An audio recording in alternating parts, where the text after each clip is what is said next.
Chamber of Commerce.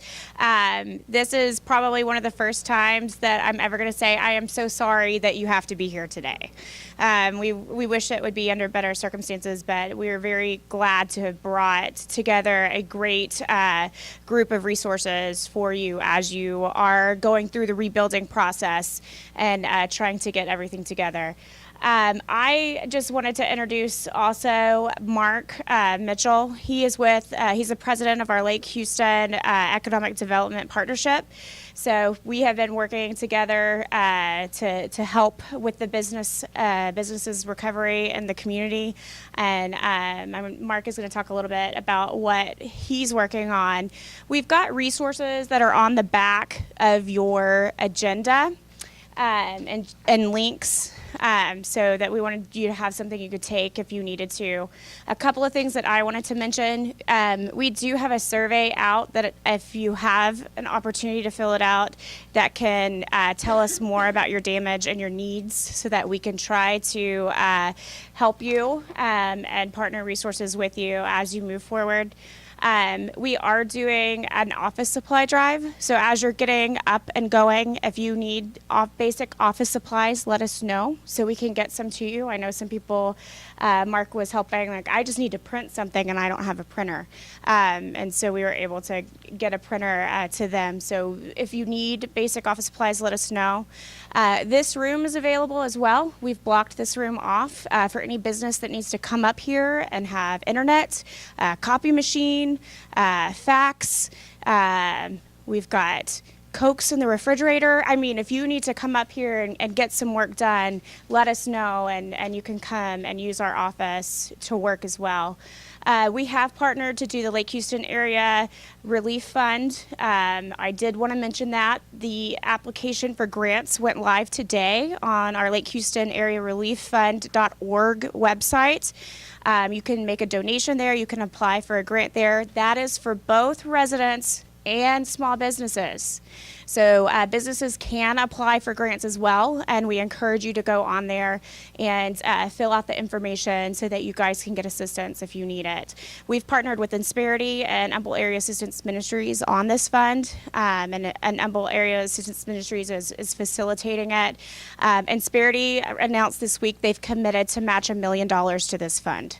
So we've got very good partners in this community that want to make sure that we succeed and want to make sure our businesses and our residents get back going, and that's our whole objective. I'm going to turn it over to Mark real quick. He's been out in the community on the ground talking to businesses and working with them, and wanted to give him a chance to talk about some things you might need to know. Number one, thank you all for being here. I'll be brief. This is about your time and us providing resources valuable to you all.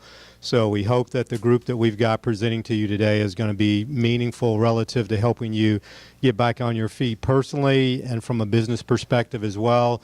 Many of you suffered significant damage, and I'm assuming that's why most of you are here.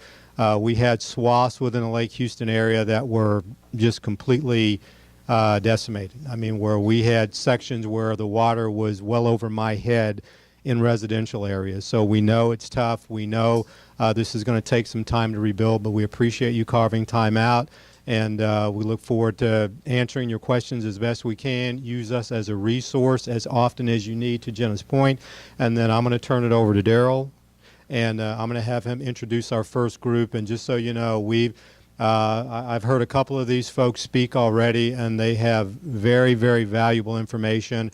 We're also contemplating doing an open question Q&A at the end, but then depending on what the crowd wants to do, we've actually also talked to all the speakers about doing mini breakouts, and Jenna and I's offices will be available if you've got more pertinent or granular questions that you want to ask and you don't necessarily want to ask those questions in a forum setting. So with that, I'll turn it over to Daryl with Minuteman Press.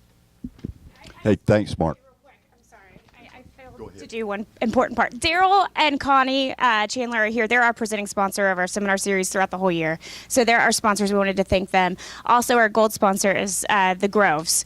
And so they were here and they put information out. But we wanted to thank Daryl and Connie really quick and turn it over to you. Thank you, Jenna.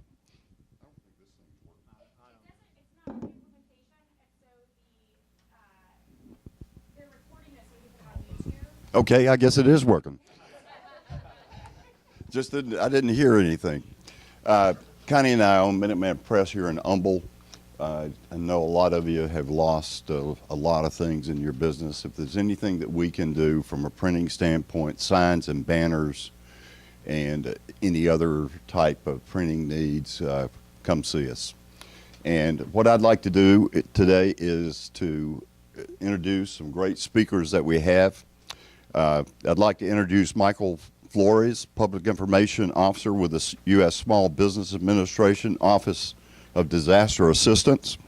Following Michael, we will hear from Omar Fortune and Tuesday Cavil with the Texas Workforce Commission. And our final speaker will be Miguel Lopez, Executive Director of Lone Star System Office, University Park Small Business Development Center. So now I'll turn it over to Mr. Flores. All right, thank you. And let me go this way. The light was shining in my eye. All right. Well, thank you for having me. I appreciate it. So let's talk disaster. Let's talk why the federal government is here and what we can do. So SBA, or the Small Business Administration, to give you a little color, we provide assistance to homeowners, renters, businesses, and private nonprofits. So many times when there's a disaster, people think FEMA, but FEMA provides grants, and they don't provide the long-term recovery piece when it comes to rebuilding your home or your business. That all comes through the SBA. And the reason that happened, and I'll give you a little quick history, back in the late 50s, Congress mandated that SBA would be the lending arm for the federal government, and we dole out your loans or taxpayer dollars in the form of low interest loans. So with that being said, to tell you a little bit about what we're doing, as of right now, we have $143 million in approved disaster loans. This is week 2. So that number will exponentially go up. So there's many people right now that are in a situation where this just happened. There's great deals of stress that are going right now. I would say I encourage you to please register with FEMA first. Also apply with the SBA. Even if you don't think that you need a loan, apply anyway. And the reason I say that is because you're under no obligation to accept the loan. Here's a background on that. Right now, when there's a disaster declaration such as this, there's a 60-day window.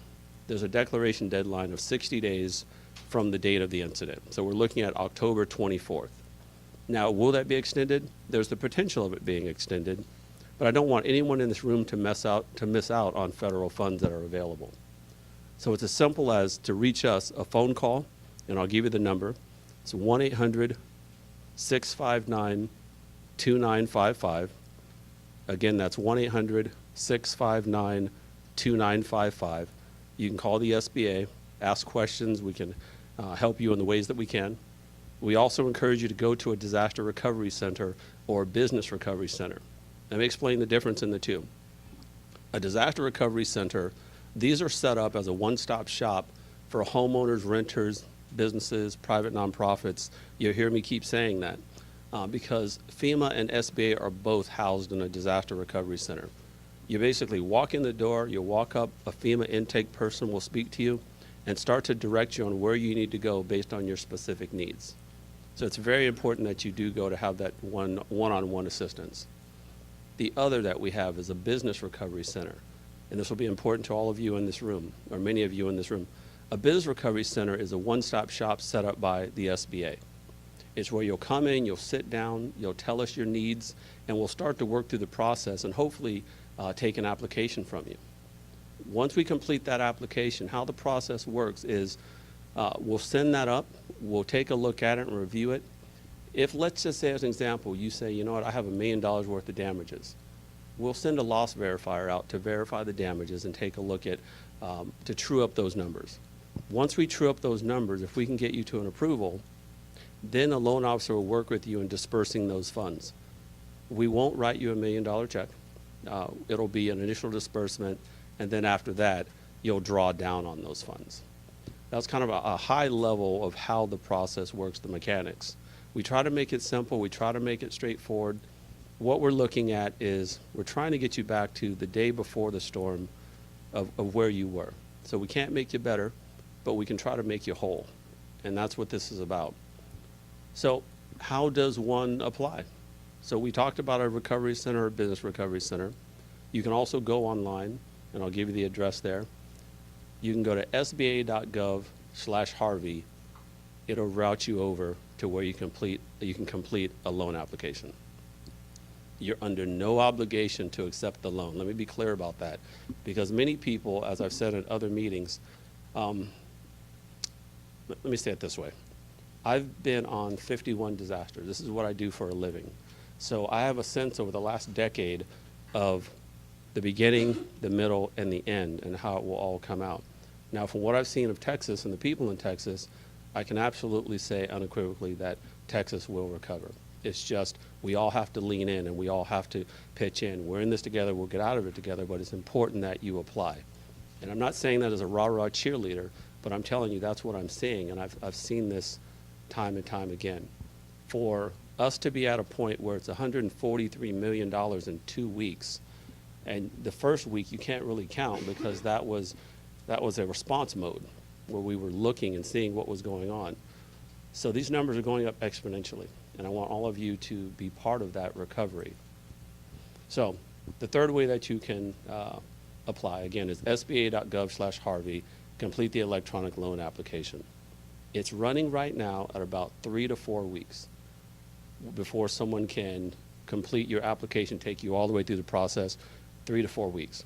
The reason for that, if I can give you a little background, right now FEMA has had 720,000 registrations at FEMA.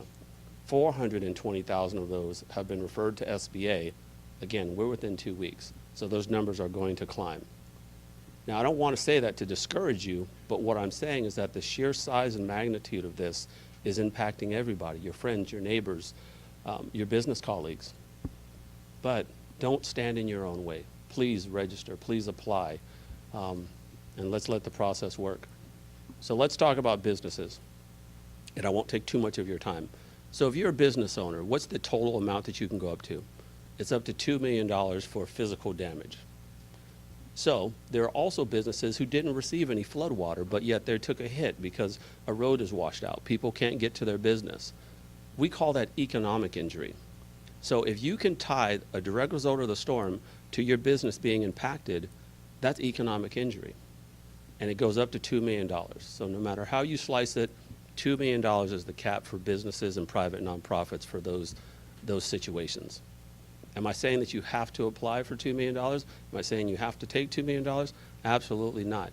If you need 5,000 or 1,000, hey, that's fine too. This is about you recovering for yourself, your family, your business. I think Miguel and I were talking at another meeting, just a sidebar comment. All of the businesses in this room, you are the pillar of your community. You are the pillar of your community, because when a child or someone wants to go out and get their favorite soda or whatever the case is, they may go to your store. They may frequent your business. So it's important that we look and reach in to helping the businesses to recover. It provides a sense of normalcy. And that's important when we go through a recovery. So the SBA is working on 2 tracks. We're working at helping the businesses. We're also working at helping homeowners and renters.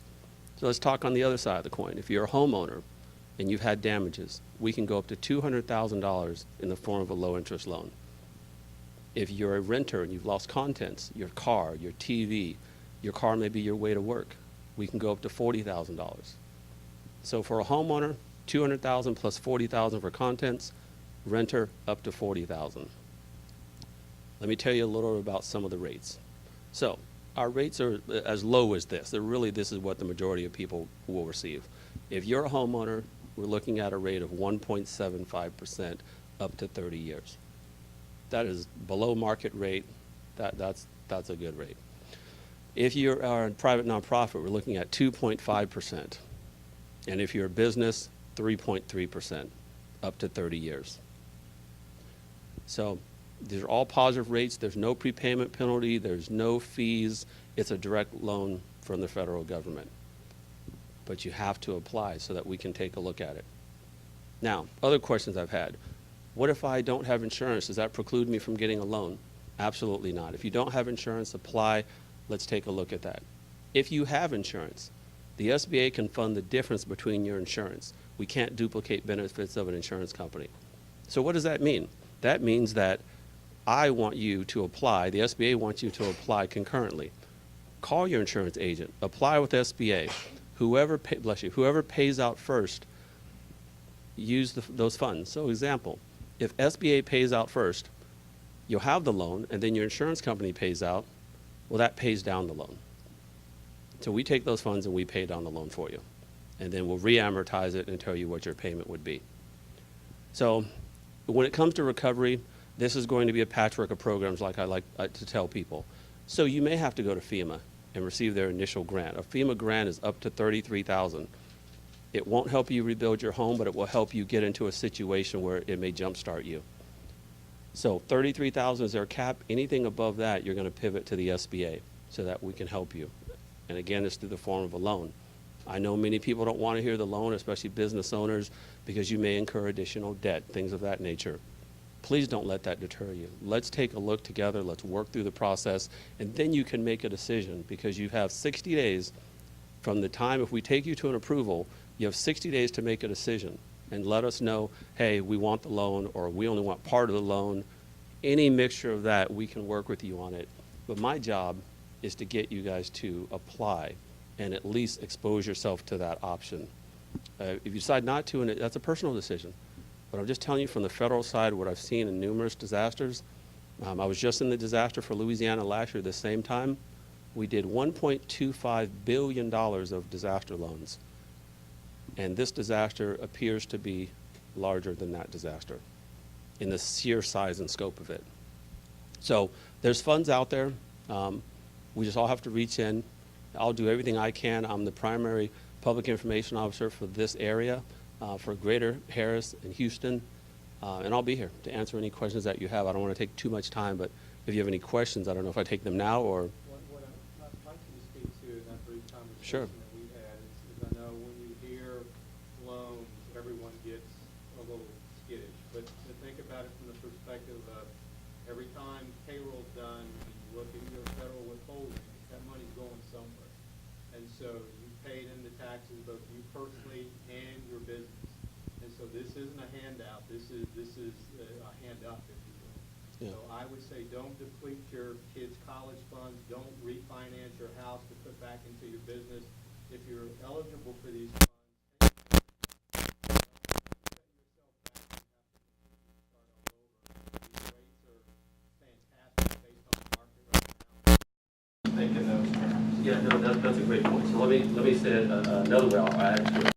Okay, so how does the money come about? Where does all this money come from? It's called the Disaster Relief Fund. All of us in this room pay into that fund every year. Congress allocates a certain amount of money. You may have that was expanded, right? The President get monies added to that Disaster Relief Fund. FEMA and SBA both reach into that fund, and our job is to try to dole back out taxpayer dollars. The reason that it comes in the form of a loan is because we have a financial responsibility to taxpayers. You know, you don't want your money going somewhere that it shouldn't go. So we do it in the form of a loan, so there's some accountability in there as well, and it replenishes that fund. So that's how the process works on the SBA side.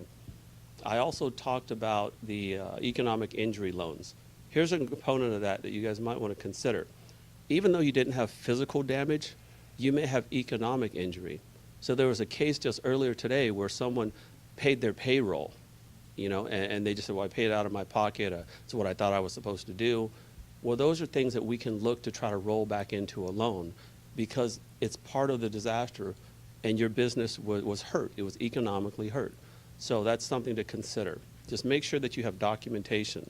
If you're taking things out of the business, like the carpet, sheetrock, take pictures because pictures and documentation will help you when a loss verifier comes to you and says, okay, what's your damage? Tell me the story. Let's have a conversation.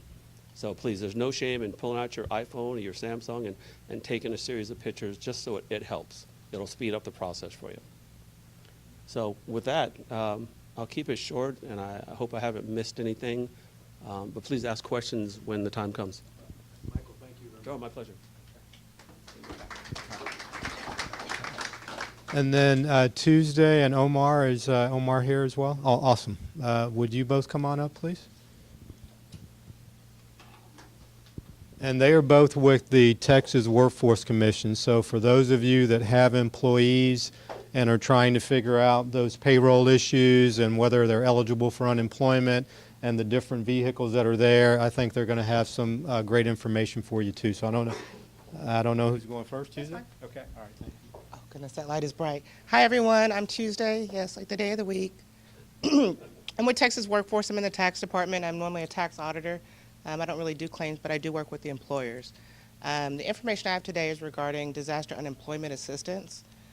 Some of you may have employees who are no longer employed or may not be able to come to work now because of the disaster. And so we do have a special type of unemployment assistance, disaster unemployment assistance.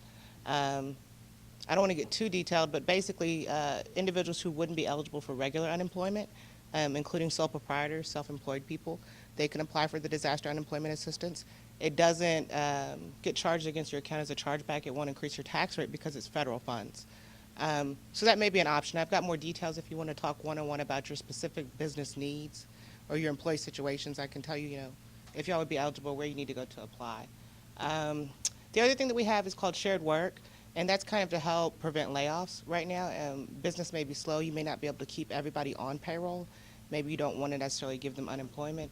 And so it kind of, if there's reduced hours, the shared work can help make up the difference in lost wages. That would actually affect your tax rate, though, because it is regular Texas funds. And so if you're interested in those things, see me afterwards. I've got my contact card. I've got flyers. There's a lime green flyer there for you that gives you a little bit more information about the eligibility, and whenever the disaster unemployment assistance would apply. So if you want more questions, see me afterwards, and I'll follow up with you all. Omar. Thank you. Hi, Omar Fortune with, I represent a couple of entities actually.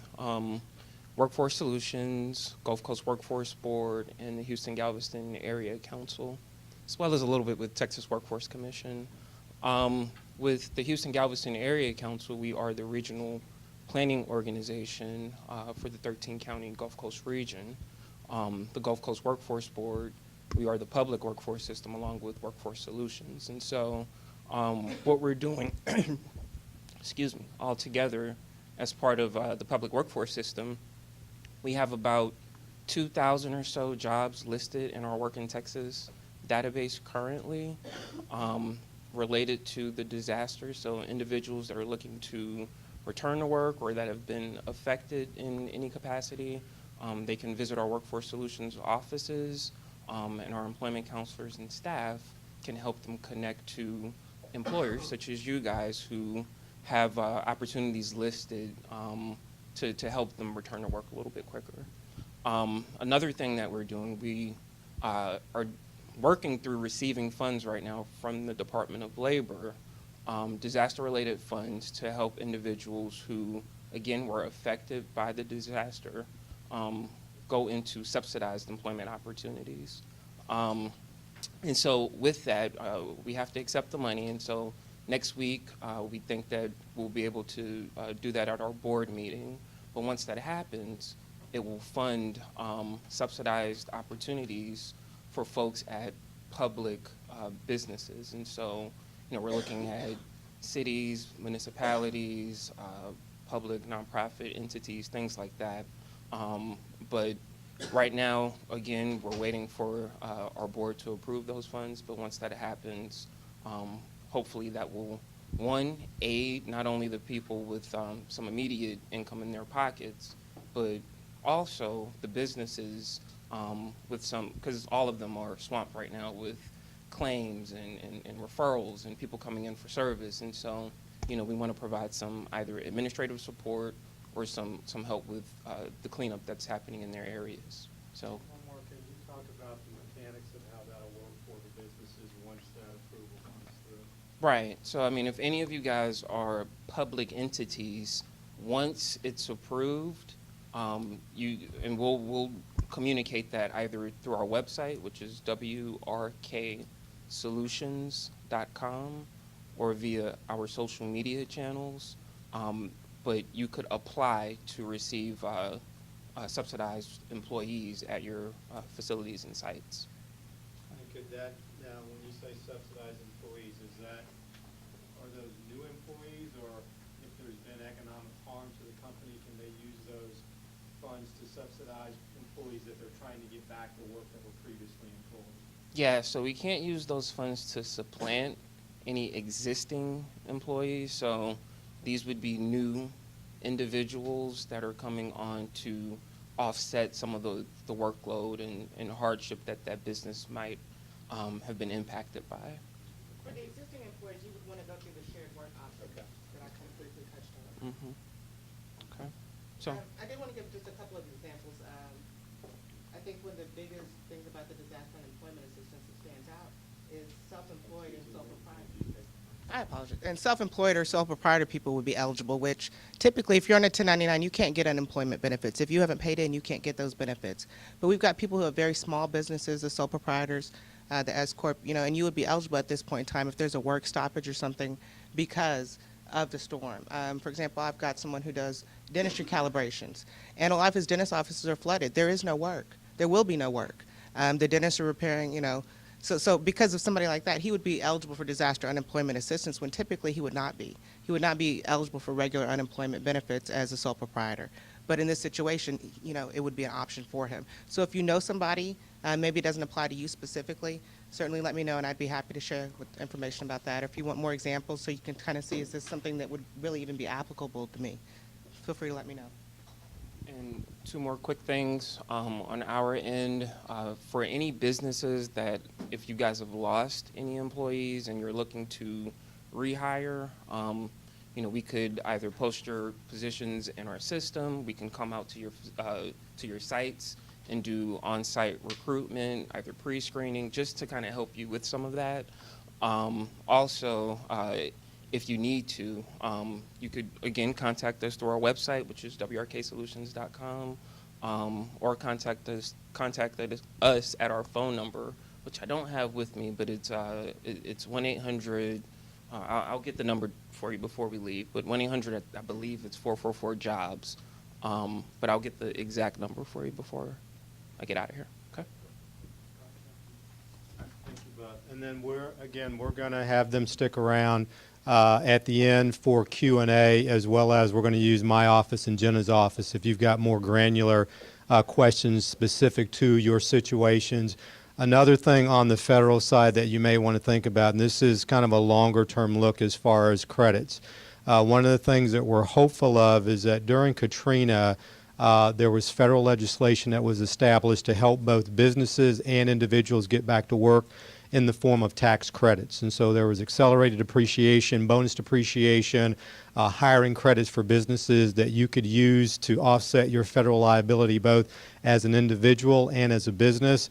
And so we're working with our elected officials right now, trying to encourage them to act quickly, just like they did in Katrina, so that those dollars can help you from a longer-term perspective begin to offset your federal tax liabilities. There's one program right now called the Work Opportunity Tax Credit, and the acronym is WOTC. That credit is in place right now. What they did during Katrina is they added an additional category that was a Katrina category. So if you were in the affected area during the Katrina hurricane and you could demonstrate that, and all you needed to do essentially was show them your driver's license or a lease or a place of employment that was in that affected zone, you were in turn eligible for both that employer and employee for potential federal credits. Now again, these are tax credits. They're not immediate dollars like Michael was talking about, or quite frankly Tuesday and Omar as well. But these are longer term things to think about now. So you're likely going to have to begin rehiring people eventually, and whether they're establishing a Harvey category or not, there's going to be a good likelihood that people coming through your door are going to fall into these categories. These credits can be worth anywhere from $1,200 per person up to a maximum hours worked up to $9,600 per person. And so think about how many widgets that is relative to what you have to sell to incur a $10,000 tax liability. So again, just something to kind of put back in your mind as far as the longer term aspects of this. And again, Work Opportunity Tax Credit, active credit right now, and we'll kind of keep you posted on whether we can get our legislative representatives to kind of jump on board with this.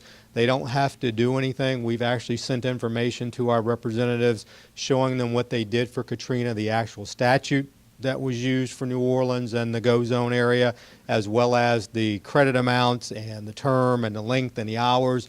And so it's just a matter of kind of redacting that statute and switching out Katrina with Harvey. And so we'll keep you posted on what kind of response we get. But again, the impact here is even more significant than Katrina. So to Michael's point, this is going to take us some time, but Texas is a very resilient state, Houston strong. So just know that you've got the resources here. Jen and I are here every day. And so call us, let us know what you need as far as pushing forward. And then our last speaker is going to be Miguel Lopez, and then we're going to have him give a brief overview of SBDC. And then after that, we're going to open it up to questions for probably about 15, 20 minutes or so. And then we're going to break out into breakout groups for both Michael and for Tuesday and Omar. Thanks, sir. Hello, good afternoon. My name is Miguel Lopez. I'm the Executive Director for the Small Business Development Center at Lone Star College. First, I want to thank Jenna and Mark for putting this together. Thank y'all. As you know, and as you're seeing, there's a lot of information out there. There's a lot of help. Nothing's happening really fast. It's just because of the size and scope of what has happened. Help each other. I echo what Michael said about the importance of the small business owners out there in the community. Y'all are so crucial. You employ people, you pay taxes, people come to you. A lot of folks will go back to being or working in their normal lives, but yet there's going to be so many of us that are not going to see a normal a week, a day for quite some time. As far as what the SBDC does, the Small Business Development Center, think of us as your general business consultants. And by the way, I think this week, Jan Koenig, who just stepped out, he was in here, started officing here. Am I correct? So you have a general business consultant officing at your chamber. Our services are at no cost. We can help you develop your business plan, develop a marketing strategy, financial packaging. I had a lady ask me earlier, yeah, but what can you do for me once I get my doors open? How can I tell people that we're open again? We can help you with your marketing strategy. We don't do the work for you, we help you. I don't want to talk too much because I want to leave time for, yes. I think there's, and I may be getting overlapping the SBA, but even the counseling aspect relative to disaster preparedness as well. I think you guys kind of speak to that too. Yes, we can. When we go through something like this, I like to use the phrase, you don't know what you don't know until it happens, unfortunately.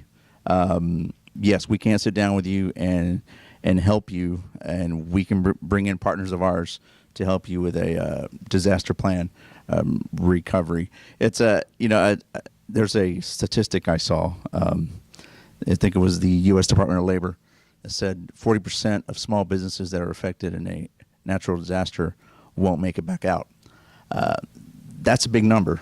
I don't say that just to scare you. If anything, I hope that challenges all of us. Because that's 40% of small businesses out there that are job providers, not just for the business owners, but their employees. So I hope I answered. That's all I got. My name is Miguel. All right, thank you. And if I could get all the speakers to kind of come back up front, and then we'll do some open questions and answer, hopefully, and then we'll kind of